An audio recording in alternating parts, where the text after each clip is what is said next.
World Golf Championships, that's the top players in the world come together and they play. And to have a stacked leaderboard like that with those names and to go out and get the job done and win and be able to be the guy at the end that gets to hoist that trophy is satisfying. You know, to come back to a spot that it's like, all right, that's how I won the golf tournament. There's always that 1 or 2 holes or 1 or 2 shots that you've hit that like, hey, that's what did it. In that situation, to have a chance to win a golf tournament and hit it to the fat side of the green and to, you know, reward it off by making the putt is something that you always remember and you kind of take moving forward. And I think that's what's important is sometimes, even though you might be playing a little safe on a certain iron shot or a certain tee shot, to be able to still make a birdie is one of those that you're like, okay, well, maybe I don't always have to be super aggressive. Maybe there's things that, hey, you know, I can play smart and it still can be rewarding. And he is clutch. He doesn't shy away from the moment, does Patrick Reed. Not having my first win out here because definitely had too many close calls so far. So hopefully, yeah, we're at a place that I love and I've won before. So hopefully we can go ahead and get that W right off the bat. You know, if I were to get in here and go this way, the ball's going to be low. So what I'll do is I'll set up square, and I'll spin it to where I want it, and then grip it.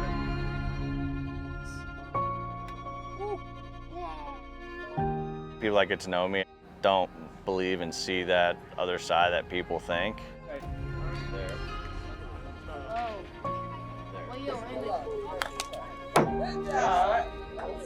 I know it's impossible to please everybody and for everyone to like you. If you tried to make everyone in the world like you and try to please everyone, I mean, you drive yourself insane. I mean, being Captain America and being passionate about not only my country, but my game and golf and how much I love hanging out with my kids and family. It's very important to me. That's who I really am. Oh, that's a keepsake. Little flower from Patrick's daughter. Goes into the scorebook. Last time when Joel's gave me a flower, went on birdies. So we know where that goes. You know, I feel like they didn't really showcase a lot of that before I got on LIV. I think he's just loving the energy. It's a huge lift to us, I know that. Just being out here with everybody has been so much fun. It kind of lets him loose and just be able to play freely and have some fun out there.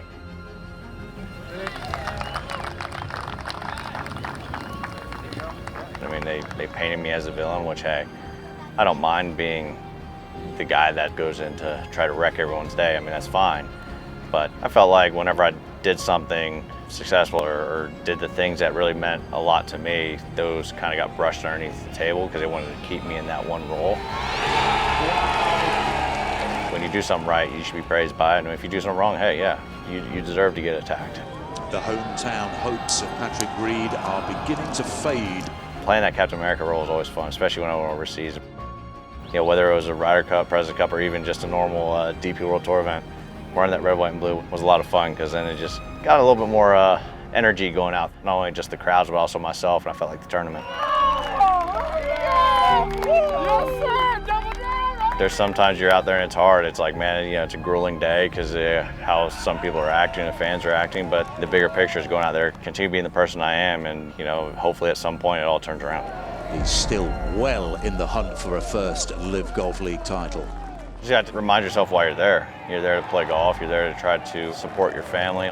If you're playing an event, try to win a golf tournament. A little subdued early, the crowd at 12. Oh, my goodness me!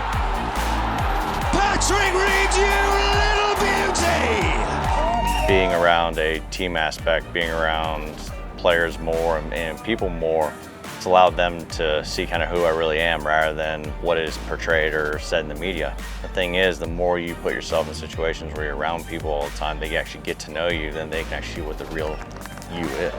And he certainly is one of the nicest guys out here on the LIV Golf League. I couldn't agree more. I often call him the most misunderstood guy in the game. I feel like that's what's been huge about LIV is being around these guys, being a part of a team. That's one thing I felt like on the PGA Tour is a lot of guys would just basically, they'd go and they'd see the guys at the golf course, then they'd leave and go home. What are you doing? So out here on LIV though, it's like we're all traveling together, we're all doing everything together, so you're actually getting to know people. What's your experience been like on the 4 Aces?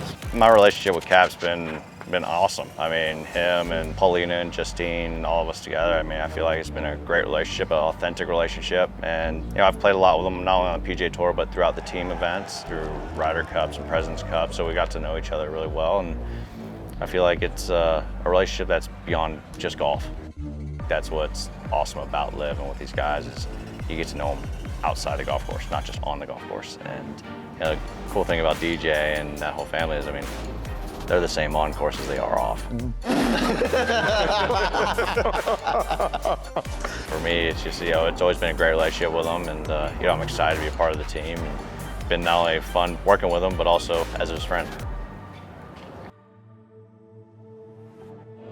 Patrick Reed still waiting for that first LIV Golf title. I mean, I feel like the game's been solid. It's just been frustrating on the results. That's Patrick Reed for birdie, and he is overdue a win. I feel like my scores haven't quite added up to kind of the things that I feel like I've made strides on. Damn it, Patrick. Come on. Get through the golf ball.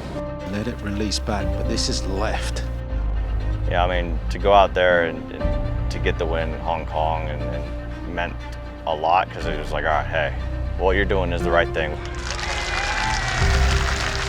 Really, if you sit there and you feel like you're doing the right things, but you're not getting the wins, you're sitting there, you know, just, okay, is this really the right way? To go ahead and finally get that win gave me that confidence again that we are where we need to be.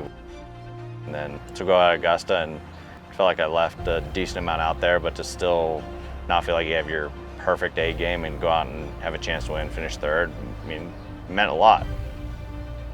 Hopefully, yeah, we're at a place that I love and I've won before, so hopefully we can go ahead and get that W right off the bat.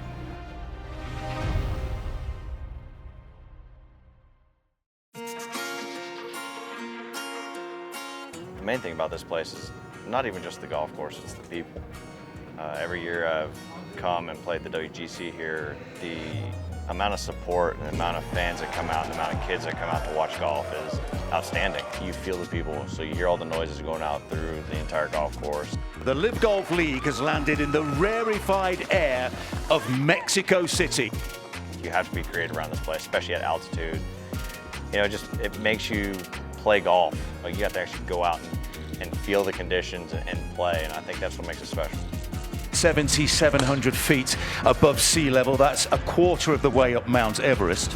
Really, I was able to win my second World Golf Championship, and you know, to do it here and to do it how I did it. I mean, I had 98 putts that week. It meant a lot to really get that putter going and get, you know, kind of leading into the rest of the year. Putting is more important here than any course LIV Golf League has played in its brief history. You know, you look at that leaderboard. The last time I was here, the top 3 guys were on LIV, and they're here this week. I mean, I believe I birdied the first, and then I parred like the next 10. And so, you know, it's frustrating when you're playing golf that way, right? I mean, you feel like, all right, I'm leading the golf tournament at one point, and then you sit there, you're just making a bunch of pars. And around a golf course like this, you can't do that. I'll never forget kind of going into that round and to be able to kind of put the foot down there towards the end and make some crucial birdies there, and especially on a par 3 that's kind of given me troubles all week there on 17. And I knew with how 18 was playing, it's not the easiest birdie hole. And so I was like, all right, well, this is our opportunity. Sundays, as the week goes on, greens get firmer and firmer unless obviously you have weather. So it wasn't this green, you know, because it started this green and it got kind of baked out, a little burnt, and it was getting firm. Every ball that I saw that landed over this bunker ended up humming over the green. So I actually played it just to the right of it. You know, such a short hole for a par 3, but I mean, there's so much trouble. I mean, when they get the greens fast, as you can see with all the slopes and stuff, I mean, it's not just about hitting the greens, you got to put it in the right spots. And so then the wind just starts swirling. You're sitting there like, all right, where's the wind? Because you got trees. I mean, you see you're hitting out of a chute, and then you have water on this side, so, you know, and so the wind just kind of gets turning. And it's very easy to kind of misjudge it and put it in the wrong spot. And, you know, luckily we're able to hit not only a quality iron shot, but to, you know, cap it off on making the putt. You got the 2020 bunker right here. Yeah, so Sunday was that pin. So Sunday would have been right. I mean, I'll even be exact with it. It was right here. Was Sunday's pin. And so, I mean, you can see how there's that downslope. And so when the greens got firm, I mean, and you see where the tee box is, if it lands there, everyone was back there. And so I actually tried to land it just to the right of the bunker and try to finish it over here. And it was kind of in between, it was kind of right in this area I was putting from. Felt like because it was drawing, I thought it was gonna, where it landed, I was like, all right, it should be able to kind of feed in. It didn't feed, it just kind of went straight. So I was putting from here and just kind of went left to right early, and then at the very end, it kind of straightened on me and went right in the heart. I mean, that's one thing about this golf course is all the subtleties in the greens, right? You have these big slopes, it's like, all right, this whole thing's going that way, but then you can kind of see that little ridge right there. That's so the ball's going this way. Once it hits that, it's gonna kind of go the other direction. And so, I mean, that's where you had to really focus on paying attention there towards the last part, because the ball's moving the slowest. It feels amazing. The World Golf Championships, that's the top players in the world come together and they play. And to be able to come in and to have a stacked leaderboard like that with those names and to go out and get the job done and win and be able to be the guy at the end that gets to hoist that trophy is satisfying, you know. And really it just reminds me that I'm on the right track, because if you're playing against the best and you're able, after through 4 days, be the guy on top, obviously you're doing the right thing. You know, to come back to a spot that it's like, all right, well, that's how I won the golf tournament. There's always that 1 or 2 holes or 1 or 2 shots that you've hit that, like, hey, that's what did it. In that situation, to have a chance to win a golf tournament and hit it to the fat side of the green and to, you know, reward it off by making the putt is something that you always remember and you kind of take moving forward. And I think that's what's important is sometimes, even though you might be playing a little safe on a certain iron shot or a certain tee shot, to be able to still make a birdie is one of those that you're like, okay, well, maybe I don't always have to be super aggressive. Maybe there's things that, hey, you know, I can play smart and it still can be rewarding.